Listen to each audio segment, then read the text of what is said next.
এই ড্যামে আমরা গ্যাসের বছর আসি, এই জায়গাতে পুরো জল ভরা ছিল। এই গাছটাতে খালি চিংড়ি মাছ ধরেছি আমরা। এই যে সব যে বাড়ি নিচ্ছে এখন এসব জায়গায় গাড্ডায় গাড্ডায় জল ছিল না, এসব গাড্ডায় পুরো চিংড়ি মাছ ছিল। এই যে কুকুর পাশে এই যে গাড্ডায় পুরো চিংড়ি মাছ ভরা ছিল। এখন এই বছর পুরো জলই নেই। এই যে এখন আইসি নদীর ড্যামে, দেখি এই বছর তো জল নেই, দেখি কতটা কি মাছ পাওয়া যায়। পুরো জল কমে গেছে, গাড্ডা গাড্ডায় পুরো ছোটো ছোটো রয়েছে, ছোটো ছোটো গাড্ডা গাড্ডায় মাছ রয়েছে।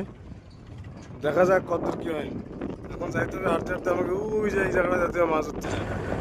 গাড্ডা গাড্ডা গাড্ডা গাড্ডা হচ্ছে, সেই গাড্ডা গাড্ডা যাচ্ছে, গাড্ডা গাড্ডা পুরো মাছ হচ্ছে। আমরা গেছি ড্যামে, ড্যামে মাছ রয়েছে। ও এই যে আমাকে ছেলে আমার একটু উঠাও। এই যে আরো দুজন, এই যে আরেকজন, এই যে আমার বড় ভাইরা মাছ ধরতে নামিয়েছে। ও এই যে তোমারও উঠেছি, দেখো কতটা মাছ ধরি আমরা। যাই মাছ ধরছি, মাছ ধরে দেখাবো এই বছর। চিংড়ি মাছ ধরতে আসা আমাদের চিংড়ি মাছ কালকে তো পালাম না, 4-5 কেজি পাইছি, আর বেশি পাইনি। আজকে এসে আইসি, আজকে দেখি কয় কিলো পাই।